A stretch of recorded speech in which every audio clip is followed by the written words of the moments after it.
Labor invited 13 influencers to Tuesday's budget lockup, including Instagram finance advisors and left-wing feminists like Hannah Ferguson, Millie Rose Bannister, Tash Invest. I've got no idea who these people are. In a statement, the government said that almost half of Australians primarily consume their news online through new media, podcasts and social media. That percentage is even higher for young Australians. And let's now have a look at how Labor has been sharing its plan to build Australia's future on their official Instagram page.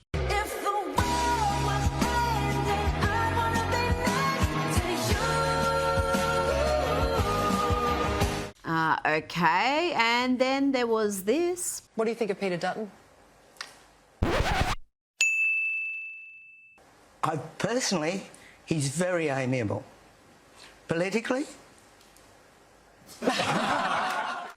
Joining me now is Senior Fellow at the Menzies Research Centre, Nick Cater. Nick, lefty social media influencers on the campaign trail, yes or no?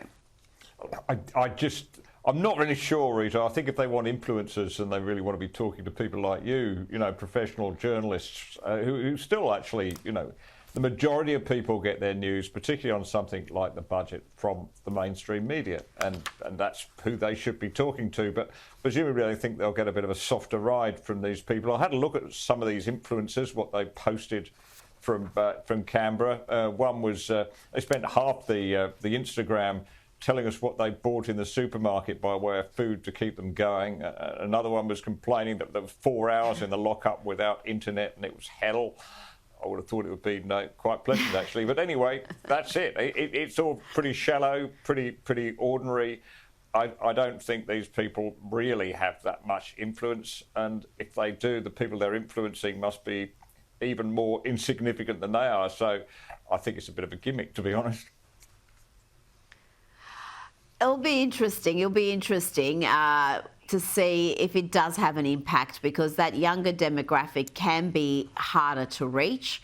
So if they're getting the message through, it's not as silly as it seems. Now to yesterday's Senate debate on new laws to protect Tasmania's salmon farming industry. And we had this performance from Greens Senator Sarah Hanson-Young.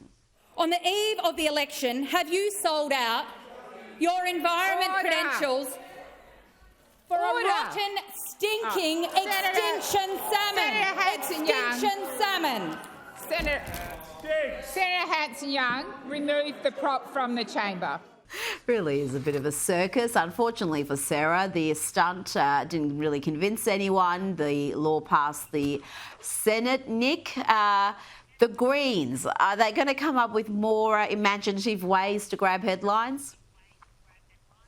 I think they kind of lost their way, haven't they? It's nice to see, in a way, the Greens going back and talking about the environment, I suppose, more broadly, and not about Palestine or gender equity and all these other things they talk about, transgender rights. But look, I think it shows the desperation the Greens, the desperate spot they're in at the moment. Their vote has softened, it's flattened, they're having trouble getting traction. Part of that, I think, is because the Labor Party under Albanese has gone so far to the left and stolen much of their ground. But they really are struggling, really, to find their way right now. I mean, what do they represent? The party of dead fish, apparently. But, and I think the attack on the Tasmanian salmon industry, obviously, is very damaging to the people in Tasmania. And I see that the Prime Minister has actually had the good sense not to come down against salmon farming. Now, the coalition has pledged to halve the fuel excise for 12 months if they win the upcoming election, meaning a driver who fills up a 55-litre tank once a week would save around $14 a week. If you drive a large SUV or a ute, the savings will be about $20 a week. Nick, it's a policy the Greenies will certainly hate, but it leaves most Australians better off than Labor's 70 cents a day tax cut. Is this a winner? I think it's very well targeted, Rita. I think the sort of people that will benefit from this are the people in the outer suburbs and regions where the coalition has a very good chance of picking up some Labor seats from some very angry Labor voters in places like Sydney and Melbourne. These are the people with sometimes 2, 3, 4 cars per household, and not because they want to show off, but because they've simply got to have them to get anywhere. They're tradies, they're people having to take the kids to school, their mum's trying to get to work. So I think this will go down very well indeed, and it's much better than giving an almost nothing tax cut to almost everybody. It's much better to target this at hard-working Australians who really need some relief at the petrol pumps. Let's turn our attention now to this rally that took place. Looks like it's at the University of Technology in Sydney. And according to this man, Jews in Australia should not feel comfortable. I agree with Rhonda when she says Jews in particular should feel uncomfortable, and it's our duty to make them uncomfortable, and that includes the fellow over there. And who is this Randa he agrees with? It appears to be Dr. Randa Abdel Fattah, a Macquarie University academic, infamous for her appearances at pro-Palestinian rallies. UTS was contacted for comment, and they said the university has zero tolerance for any form of racism or discrimination. An investigation into comments made at the rally is underway. Nick, what happened to these new laws we were going to have, which were meant to prevent this sort of thing, and this entire idea of making Jewish students feel uncomfortable? It is just so abhorrent, and the fact that it's been spoken about loudly and proudly, it just shows you just how far we have fallen and how deep this anti-Semitism is in the community. Exactly. They just don't seem to realise these are the very people, of course, that would be up in arms about any hint of discrimination against any other group in the country, whether it's Muslims or people from, Indigenous people, First Nations people, of course, we should call them, Rita, we should remember that. Any sort of discrimination, they would be up in arms again. But this is okay, apparently. And yet this is extraordinarily damaging to multicultural Australia.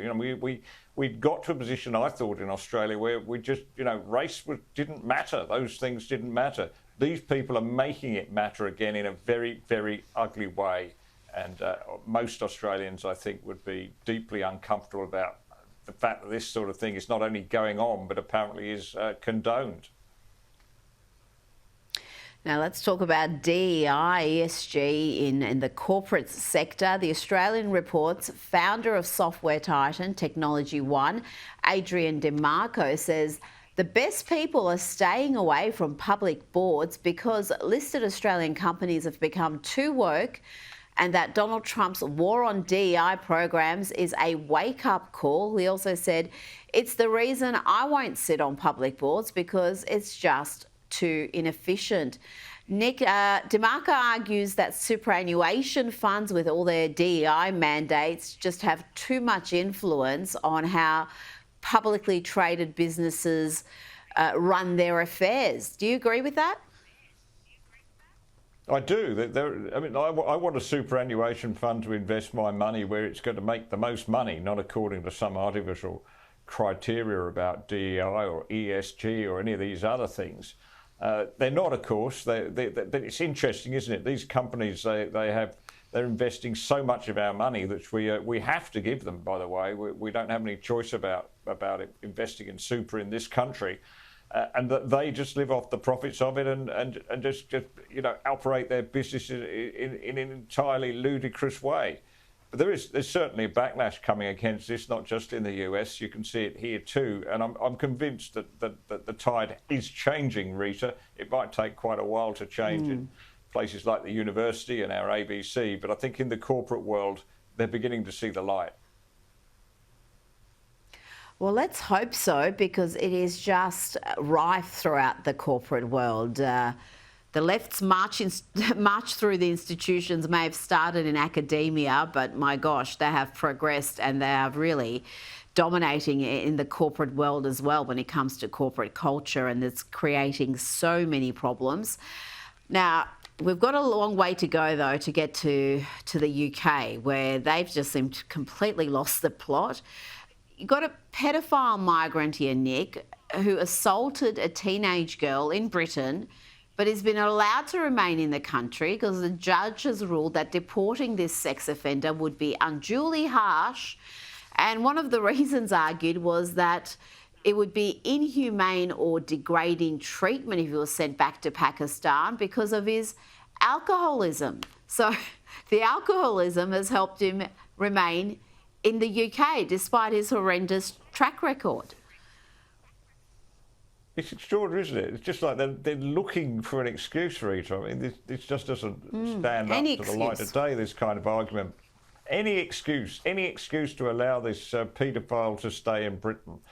This is causing a great deal of anger in Britain, as you know, as it is in the United States, as it is here. Ordinary people are just sick of this stuff. You know, it seems like the people who actually live in the country, the actual citizens of the country, their rights are just not. Nobody takes any notice of those anymore, and certainly, you know, the rights of children not to be interfered with by Pakistanis who are there illegally. That doesn't come into it, does it, anymore? It's the rights of this poor man. You know, it would be inhumane to send him back to Pakistan, the place where presumably he was born and bred and brought up, just because he has an alcohol problem. You know, this just takes the biscuit, doesn't it? I mean, I know alcohol is not frowned upon in Pakistan, but, you know, it's a ridiculous excuse. And another example of the UK completely losing the plot, Damon Joshua, who posted a comment about Hamas being disgusting terrorists. He posted this on a staff discussion board. That's what he said. He called Hamas disgusting terrorists. Well, apparently that caused significant offence, Nick, and he was sacked. He was sacked by Severn Trent Water, a UK water supply operator. What have we come to where if you call murderous, barbaric terrorists what they are, if you call them disgusting, you could lose your job? It's extraordinary, isn't it, Rita? It is absolutely extraordinary that a water company should think this was anything of their business, let alone a matter to dismiss a member of staff. And what he said is entirely defensible. In fact, it's the truth. These are terrorists, and they are disgusting. So where does that cause harm to anybody? I mean, if anybody wants to dispute that, go ahead. But they are terrorists, and they are very, very disgusting people. I think disgusting is too mild a word, to be quite honest. So why this should cause any controversy said anywhere in the world, I don't know. Nick Cater, thank you so much for your time tonight.